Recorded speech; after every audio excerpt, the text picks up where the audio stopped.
Welcome back, ladies and gentlemen. So for this part of the video, we're going to figure out how to find the correlation value. Good. So what we use is we use this R, and R is called the correlation coefficient.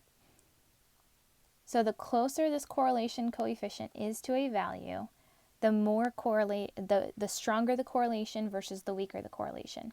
So if that R value is between 0 and 0.33 or 1/3, we call that a weak correlation. We call it a moderate correlation if it's between 0.33 or 1/3 and 0.67 or 2/3. And then we call it a strong correlation if it is bigger than 0.67. Good. Now, the other thing to think about is correlation can be negative. So these numbers could be negative. So also think about them as they're negative. So just to write those down, that would be between 0 and negative 0.33, between negative 0.33 and negative 0.67, and if R is greater than, technically less than, negative 0.67. Good. So what is the correlation coefficient for this set of data? So we're going to run through a few steps here. So the first thing we want to do is open up Desmos. And I might already have something on here, so I'm just going to quickly get rid of it here. All right. So we first want to start by entering our data. So we're going to add our data by hitting the plus sign and then adding a table. And then entering our table of values. So 1, 2, 3, 4, 5 for our x values. And 2, 3, 5, 6, and 8 for our y values. Okay, now I'm going to hit the home button just to zoom in a little bit.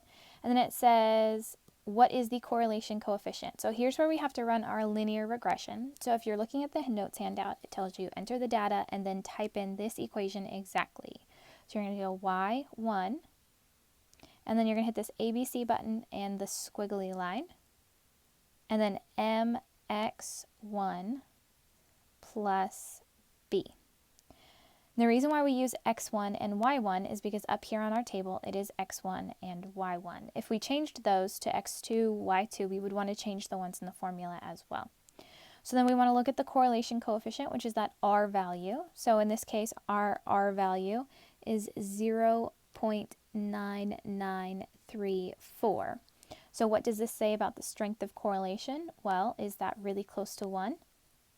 Yes. So this is a strong correlation, and it is a positive correlation.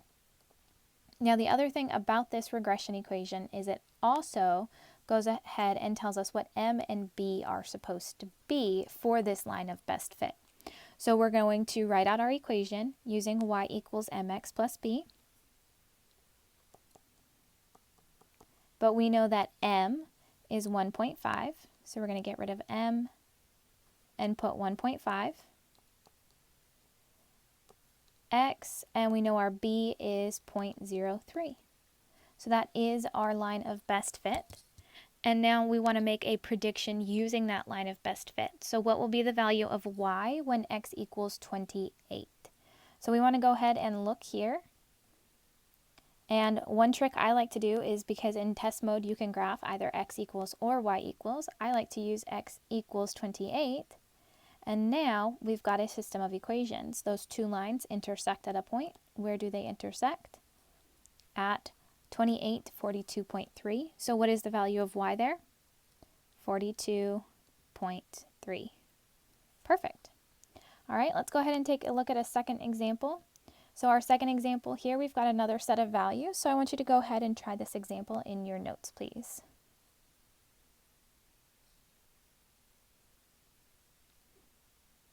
All right, so one quick trick, if you haven't done this already, is you can just get rid of these table values and type in some new ones. And now we don't have to type in anything else again.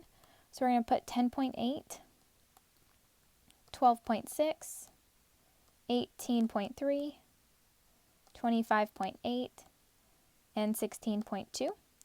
And then our Y values are 14, 18.1, and see that line of best fit changing as we add new values in. So it's adjusting based on what we've typed in. And now let's go ahead and look at our line of best fit there.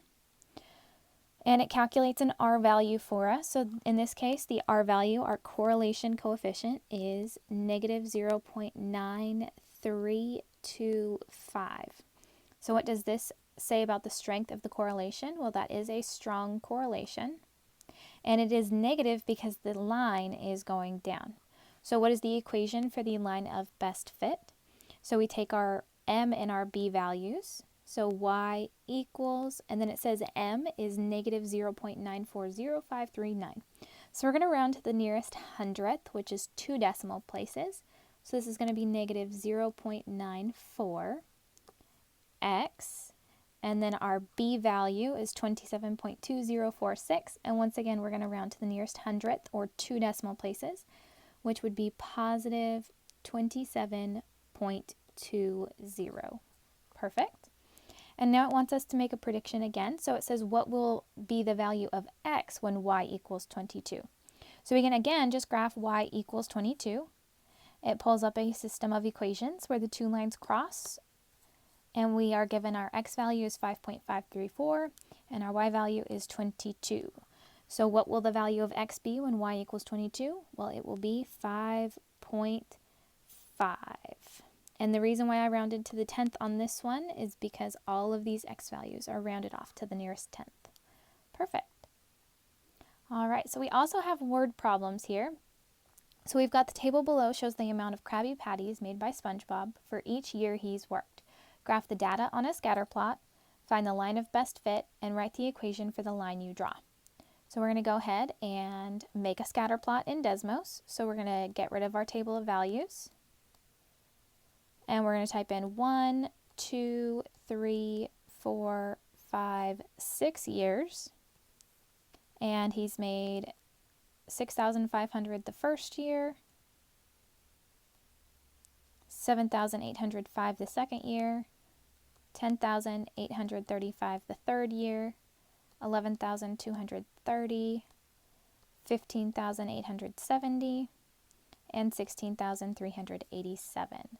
So if you notice, we don't see a whole lot here, so if we hit the home button, we still don't get a good clear picture. So I'm just going to drag this up, maybe zoom out a little bit until I see where my points are. Okay. And if you notice, it's really hard to see what's going on this line, and that's because these numbers get really big really fast. So we start at 6,500 and then we get all the way up to 16,000. So it's kind of hard to see this clear picture of what's happening on this graph, but we have our scatter plot and we have our line of best fit based on our data in line 2.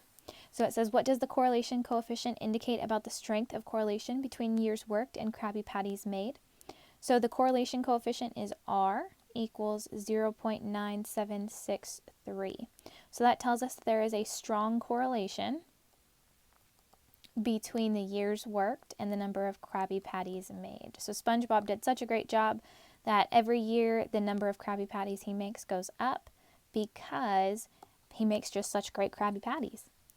Now, what is the line of best fit? So we've got our y equals mx plus b, but instead of m, we're going to replace it with the value it tells us in line 2. So it tells us 2,115 x plus b, and it tells us b is 4,035.33. And now we want to predict how many Krabby Patties he will have made after 10 years. So once again, we want to go ahead and use our shortcut of using x equals or y equals, but we have to figure out, is 10 years an x equals or a y equals? So we look at our years worked and patties made. Well, we're looking for years, so we're on this column, or this row, and this row was what we typed in as our x values. So we're going to look for x equals 10. So I'm going to type in x equals 10. And notice again, it's really hard to see what's happening here. So we're going to zoom out some and just tap. See if we get a point showing up.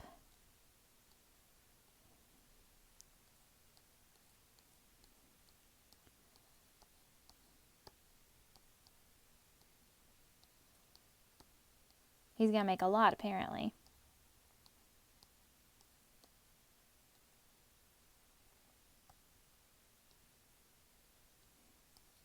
All right, let's stay like this and just keep moving up.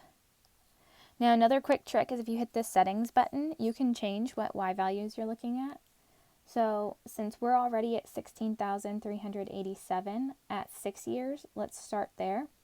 And then let's go up to 100,000 just because of what's happening on our graph.